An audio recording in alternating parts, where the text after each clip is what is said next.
Chandrababu cabinet కూర్పు ఎలా ఉండబోతోంది? ఏ వర్గాలకు ఏ ప్రాంతాలకు ప్రాధాన్యం దక్కనుంది? కూటమిలోని 3 పార్టీలు టీడీపీ, జనసేన, బీజేపీ ఒక్కొక్కళ్ళ వాటకు ఎన్ని మంత్రి పదవులు దక్కుతాయి? చంద్రబాబు కేబినెట్ లో జనసేన అధినేత పవన్ కళ్యాణ్ ఎలాంటి కీ రోల్ పోషించబోతున్నారు? కేబినెట్ లో లోకేష్ ఉంటారా? కేబినెట్ కసరత్తు దాదాపు పూర్తయింది. చంద్రబాబు దానికి తుది మెరుగులు దిద్దుతున్నారు. ఇదే ఇప్పుడు ఆశావహుల్లో ఉత్కంఠ పెంచుతోంది. ఎన్డీఏ కూటమి తరపు నుంచి ముఖ్యమంత్రి అభ్యర్థిగా శ్రీ నారా చంద్రబాబు నాయుడు గారి పేరుని జనసేన పార్టీ పక్షాన నుంచి మేము బలపరుస్తాం. నేను ఆయన పక్కన పెట్టుకుని చెప్పాలి, ఆయన నలిగిపోయారు. జైల్లో చూశాను. చంద్రబాబు నాయుడు గారిని మన నాయకుడిగా ఎన్నుకోవటం నేను దాన్ని సమర్థిస్తున్నాను అని చెప్పి తెలియజేస్తూ, ఒక మాటలో చెప్పాలంటే ప్రతి ఒక్కరూ మనసు పెట్టి పనిచేశారు, అందుకే ఈ గెలుపు వచ్చిందని చెప్పి కూడా నేను మీకు తెలియజేస్తున్నాను.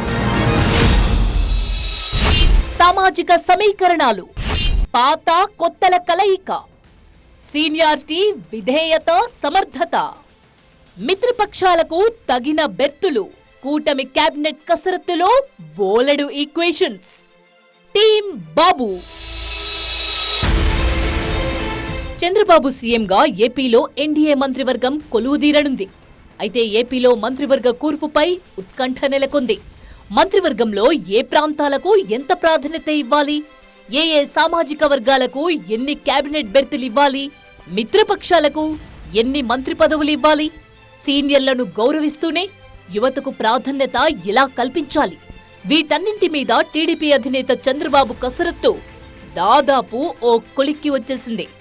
ఏపీలో ఎన్నికల ఫలితాలు వచ్చిన తరువాత ఢిల్లీలో ఎన్డీఏ కూటమి భేటీకి వెళ్లకముందే కేబినెట్ కూర్పుపై చంద్రబాబు కొంత కసరత్తు చేశారు. తనకున్న అనుభవంతో చంద్రబాబు ముందుగానే ఓ క్లియర్ పిక్చర్ను ఊహించుకున్నారు. ఎవరెవరికి ఏ మంత్రి పదవులు ఇవ్వాలి, సోషల్ ఇంజనీరింగ్, సీనియర్లు, జూనియర్ల మధ్య ఎంపిక, ఇలా అన్నింటి మీద పట్టున్న చంద్రబాబు దాదాపు మంత్రివర్గ కసరత్తును పూర్తి చేశారంటున్నాయి టీడీపీ వర్గాలు.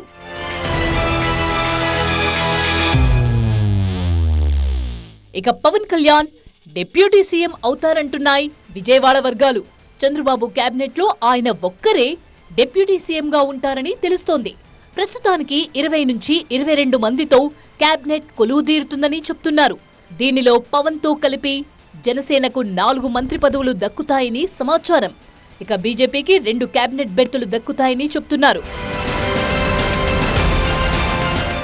ఏపీ మంత్రివర్గ కూర్పులో సామాజిక సమీకరణాలు, సీనియారిటీ, విధేయత, సమర్థతలకు పెద్దపీట వేసే అవకాశం ఉందంటున్నాయి కూటమి వర్గాలు. పవన్ కళ్యాణ్ కాకుండా జనసేన నుంచి కేబినెట్ బెర్తులు దక్కించుకునే ఆ 3 అదృష్టవంతులు ఎవరు? బీజేపీ లిస్టులో ఎవరెవరు ఉండే ఛాన్స్ ఉంది? మొత్తానికి కూటమి మంత్రివర్గ కూర్పు ఆశావహులను ఊరిస్తుంటే రాజకీయ వర్గాల్లో ఉత్కంఠ పెంచుతోంది. కూటమి కేబినెట్ కూర్పులో సోషల్ ఇంజనీరింగ్ కి ఎలాంటి ప్రాధాన్యత ఇస్తారో చూడాలి. ఇక కూటమి ముందున్న ఉమ్మడి లక్ష్యాలను సాధించే విధంగా కూడా 3 పార్టీల నాయకులు అడుగులు వేస్తున్నారు. దానిలో భాగంగా కూడా మంత్రివర్గ కూర్పు ఉంటుంది. ఇక ఈసారి 30 మందికి పైగా కమ్మ సామాజిక వర్గానికి చెందిన వారు ఎమ్మెల్యేలుగా సభలో అడుగుపెట్టారు. వీరిలో ఎవరికి మంత్రి పదవి దక్కనుంది అనేది ఉత్కంఠ పెంచుతోంది. వీరితో పాటు మిగిలిన సామాజిక వర్గాలు, పార్టీకి ఆయా ప్రాంతాల్లో ఉన్న పట్టు, సామాజిక సమీకరణాలు ఇవన్నీ పరిగణిస్తారు. ఇక పాత కొత్త కలయికతో మంత్రివర్గం ఉండే అవకాశం ఉంటుంది. ఇక యువతకు ప్రాధాన్యత ఇస్తూనే అనుభవాన్ని కూడా పరిగణిస్తారు.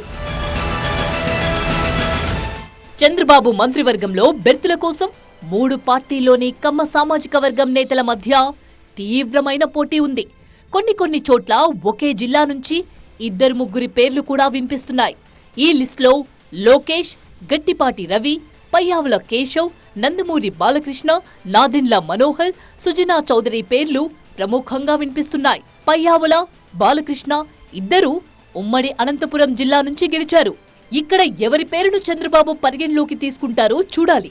ఉమ్మడి గుంటూరు జిల్లా నుంచి లోకేష్, నాదెండ్ల మనోహర్ పేర్లు వినిపిస్తున్నాయి. ఇద్దరికీ మంత్రివర్గంలో చోటు కల్పిస్తారా, లేక ఒక్కరికే బెర్తుంటుందా అనేది చూడాలి. ఇక కాపు సామాజిక వర్గం విషయానికి వస్తే 3 పార్టీలోని కాపు నేతలు మంత్రి కుర్చీలో కర్చీపులు వేశారు.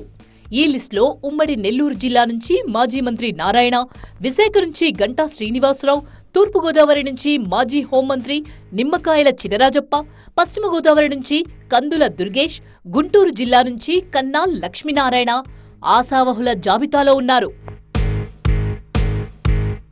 ఇక రెడ్డి సామాజిక వర్గం విషయానికి వస్తే అక్కడ కూడా చాలా మంది నేనే మంత్రి అంటున్నారు. ఉమ్మడి జిల్లాల నుంచి 3 పార్టీలకు చెందిన రెడ్డి సామాజిక వర్గ నేతల మధ్య కూడా కాంపిటీషన్ ఎక్కువగానే ఉంది. ప్రకాశం జిల్లా నుంచి ఉగ్ర నరసింహారెడ్డి, నెల్లూరు జిల్లా నుంచి కోటంరెడ్డి శ్రీధర్ రెడ్డి, ఆనం రామనారాయణ రెడ్డి, సోమిరెడ్డి చంద్రమోహన్ రెడ్డి పోటీ పడుతున్నారు. ఇక చిత్తూరు జిల్లా నుంచి నల్లారి కిషోర్ కుమార్ రెడ్డి, మాజీ మంత్రి అమర్నాథ్ రెడ్డి మంత్రి పదవి కోసం పోటీ పడుతున్నారు.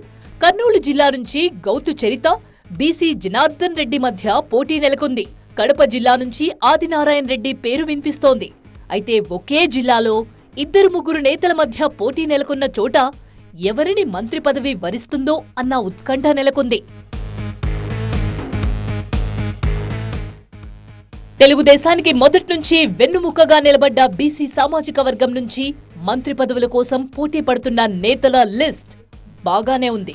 ఉమ్మడి జిల్లాల నుంచి 3 పార్టీలకు చెందిన సుధాకర్ యాదవ్, కాలువ శ్రీనివాసులు, కొండబాబు, కళా వెంకట్రావు, కొల్లు రవీంద్ర, పార్థసారథి, గౌతు శిరీష, కొణతాల రామకృష్ణ, సత్యకుమార్ ఇలా చాలా మంది రేస్లో ఉన్నారు. ఈసారి ఎస్సీ ఎస్టీ నియోజకవర్గాల్లో కూడా కూటమి కనీ విని ఎరుగని విజయం సాధించింది. దీంతో 3 పార్టీల్లోని ఆయా సామాజిక వర్గాల నుంచి పెద్ద ఎత్తున ఆశావహులు మంత్రి పదవుల కోసం ఎదురుచూస్తున్నారు. వీరిలో వెంకట్రాజు, అనిత, కొండ్రు మురళి, తెనాలి శ్రవణ్, నక్కా ఆనంద్ బాబు, రామాంజనేయుల పేర్లు ప్రముఖంగా వినిపిస్తున్నాయి. అయితే విజయంపై ధీమాతో ఉన్న చంద్రబాబు ఎన్నికల ఫలితాలు రాకముందే మంత్రివర్గ కూర్పుపై కసరత్తు ప్రారంభించారని పార్టీ వర్గాలు చెబుతున్నాయి. ఫలితాలు వచ్చాక దాన్ని మరింత ముమ్మరం చేశారు. విజయం సాధించిన వారితో 1-to-1 సమావేశమయ్యే అలవాటున్న చంద్రబాబు ఈసారి ఎవరితోనూ విడిగా భేటీ కాలేదు. దీంతో మంత్రివర్గంలో స్థానం కోసం చంద్రబాబును నేరుగా కలిసి విజ్ఞప్తి చేసుకునే అవకాశం ఎవరికీ దక్కలేదు.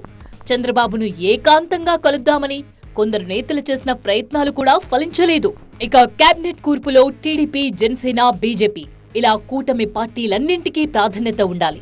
దీనికి తోడు 175 అసెంబ్లీ సీట్లకు గాను కూటమి ఏకంగా 164 స్థానాలు గెలుచుకుంది. దీంతో ఆశావహుల సంఖ్య కూడా భారీగానే ఉండడం కేబినెట్ కసరత్తును మరింత సంక్లిష్టంగా మార్చింది. ఇక కేంద్ర కేబినెట్లో ఏపీ నుంచి 3కి స్థానం దక్కింది. ఇది ఎమ్మెల్యేల్లో కొందరి అవకాశాలను దెబ్బతీసే పరిస్థితి కనిపిస్తోంది. ఇక కొత్త సభలో మహిళా ఎమ్మెల్యేల సంఖ్య 21కి చేరింది. ఇది గతంలో కంటే 50% ఎక్కువ. ఇక యువత కూడా పెద్ద సంఖ్యలోనే గెలుపొందారు. ఆ మేరకు మంత్రివర్గంలో వారికి ప్రాధాన్యత పెరిగే అవకాశం ఉంటుంది. మంచి ఇమేజ్ ఉన్న వారికి, రాబోయే 20 ఏళ్ల పాటు రాజకీయాల్లో చురుగ్గా పనిచేయగలిగే వారికి ఈసారి ఎక్కువగా అవకాశాలున్నాయంటున్నారు. ఈ పరిణామాలు కొందరు సీనియర్ల అవకాశాలకు గండి కొట్టొచ్చు. మరి కొద్ది గంటల్లో ఏపీ మంత్రివర్గ కూర్పుపై ఉత్కంఠ వీడబోతోంది. టీడీపీ, జనసేన, బీజేపీ అంటే కూటమి కాదు త్రివేణి సంగమం అంటున్నారు త్రిమూర్తులు. ఎన్నికల సమరంలోనే కాదు పరిపాలనలో కూడా ఐకమత్యంగా ముందుకు సాగుతామన్నారు కూటమి నేతలు. ఏపీలో ప్రజాపాలన అంటే ఏంటో చూపిస్తామన్నారు చంద్రబాబు. అరాచక పాలన చేసిన వాళ్ళు ఇంటికి వెళ్లిపోయారని, ఇక రాష్ట్రాన్ని పునర్నిర్మిస్తామన్నారు ఆయన. సీఎం అంటే కామన్ మ్యాన్ అని నిరూపిస్తా అన్నారు. ఎన్నికల సమరానికి కలిసి వెళ్లిన కూటమి నేతలు ఇక ముందు కూడా అదే ఒరవడిని కొనసాగిస్తామన్నారు. ఏపీకి కాబోయే సీఎం చంద్రబాబుతో పాటు జనసేన అధినేత Pawan Kalyan, AP BJP chief Purandeswari కలిసికట్టుగా ఒక జట్టుగా ముందుకు సాగుతామన్నారు. ఏపీ ప్రజలకు సుపరిపాలన అందిస్తామన్నారు. ఎన్డీఏ ఏపీ శాసనసభాపక్ష నేతగా చంద్రబాబును ఎన్నుకుంటూ కూటమి ఏకగ్రీవ తీర్మానం చేసింది. సీఎం గా చంద్రబాబు పేరును పవన్ ప్రతిపాదించగా బీజేపీ రాష్ట్ర అధ్యక్షురాలు పురంధేశ్వరి బలపరిచారు. కూటమి ఎమ్మెల్యేలంతా చప్పట్లతో తమ మద్దతు తెలియజేశారు. ఇక చంద్రబాబును పవన్ ఆలింగనం చేసుకుని ఆ తర్వాత చేయి పట్టుకుని భావోద్వేగంతో ప్రసంగించారు. అద్భుతమైన పాలన అందించాలని ఆకాంక్షించారు. ఇది నేను ఆయన పక్కన పెట్టుకుని చెప్పాలి. ఆయన నలిగిపోయారు. నలిగిపోయారు. జైల్లో చూశాను ఆయన. పాపం భువనేశ్వర్ గారి బాధను చూశాను. నేను అనుకున్నాను, అమ్మ మీరు కన్నీళ్ళు పెట్టకండి, మంచి రోజులు వస్తాయని చెప్పిన మంచి రోజులు వచ్చినాయి. వారికి మనస్ఫూర్తిగా వారికి నా హృదయపూర్వక శుభాకాంక్షలు. మీరు అద్భుతమైన పాలన ఇవ్వాలి అందరికీ మనస్ఫూర్తిగా మీకు నేను తెలియజేసుకున్నాను సార్.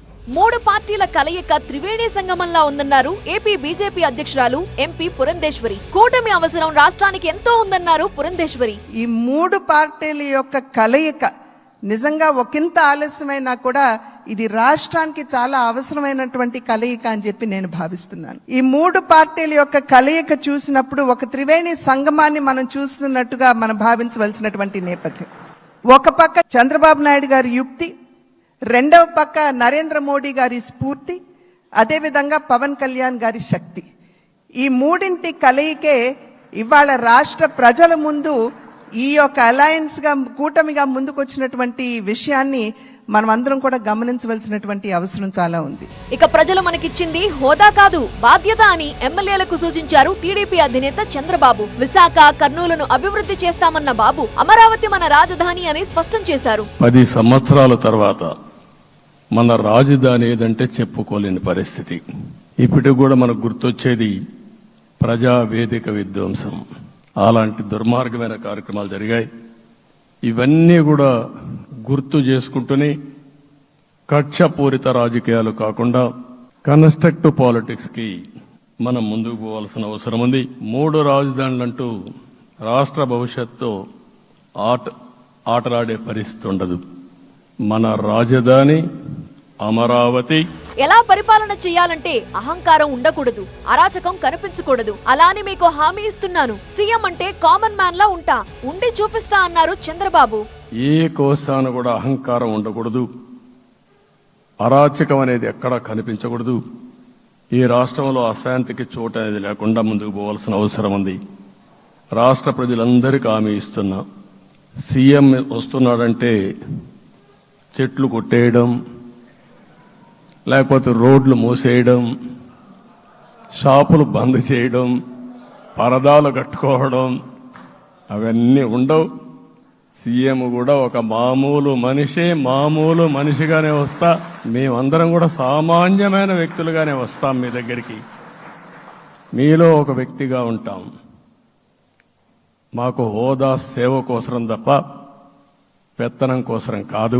కూటమి కలిసి సాగాల్సిన అవసరాన్ని 3 నేతలు నొక్కి వక్కాణించారు. కూటమి పార్టీల మధ్య అరమరికలు లేకుండా కలిసి ముందుకు సాగాలని ఆకాంక్షించారు. దశాబ్ద కాలంలో రాష్ట్ర విభజన జరిగినప్పటి నుంచి ఆంధ్ర రాష్ట్ర ప్రజలు నలిగిపోతున్నారు. గత 5 సంవత్సరాలుగా మరి రాష్ట్రంలోని విపత్కర పరిస్థితులు తెలుసు. మనందరం సమిష్టిగా పోరాటం చేసి కలిసికట్టుగా ఉండి అద్భుతమైన మెజారిటీలతోటి 164 శాసనసభ స్థానాలని ఎన్డీఏ కూటమి దక్కించుకుంది. 5 కోట్ల మంది పైగా ప్రజలు మన మీద నమ్మకాన్ని పెట్టుకున్నారు. మన మీద మనందరం ఉమ్మడిగా, మనందరం సమిష్టిగా ఆంధ్రప్రదేశ్ ప్రజలు ఏ అభివృద్ధి అయితే కోరుకుంటున్నారో మనందరం సమిష్టిగా దీన్ని ముందుకు తీసుకెళ్లాలి. గత సర్కారుపై కూటమి నేతలు విరుచుకుపడ్డారు. పరిపాలన ఎలా చేయకూడదో జగన్ చూపించారని, అందుకనే ఆ సర్కార్ను జనం సాగనంపారన్నారు. పాలకులు అహంకారంతో విర్రవీగితే ఘోర ఓటమి తప్పదన్నారు చంద్రబాబు. బూతులు మాట్లాడే వాళ్లను, అరాచక శక్తులను ఇంటికి పంపారన్నారు ఆయన. పాలకుడు ఎలా ఉండకూడదో ప్రజలిచ్చిన తీర్పుతో స్పష్టమైందన్నారు. ఏ అహంకారంతో విర్రవీగిపోయారో ఆ అహంకారం కూలిపోయింది. పదవొచ్చిందని విర్రవీగిపోయి రేపనేది లేకుండా ఉంటుందనుకుంటే మాత్రం ఇదే జరిగే పరిస్థితి వస్తుంది. ప్రజలు బూతులు మాట్లాడే నేతల్ని, అరాచక శక్తుల్ని, అవినీతి పరుల్ని చూశారు. పాలకులంటే ఎలా ఉండాలో చూశారు. ఈ 5 సంవత్సరాల్లో పాలకుడు ఎలాంటి వాడు వచ్చి అర్హత లేని వ్యక్తి ఏ విధంగా ఉన్నాడో చూశారంటే ఈరోజు ఇచ్చిన తీర్పు ఈ 5 ఏళ్లు పరిపాలించినటువంటి వ్యక్తి యొక్క ప్రవర్తన చూసిన తర్వాత ఇలాంటి వ్యక్తి పాలనకు పనికిరాడనే ఉద్దేశంతో ఓట్లు చేసే పరిస్థితికి వచ్చారు. పరిపాలనలో కూడా ఇదే స్ఫూర్తితో ముందుకు సాగుతామంటున్నారు ఎన్డీఏ కూటమి నేతలు.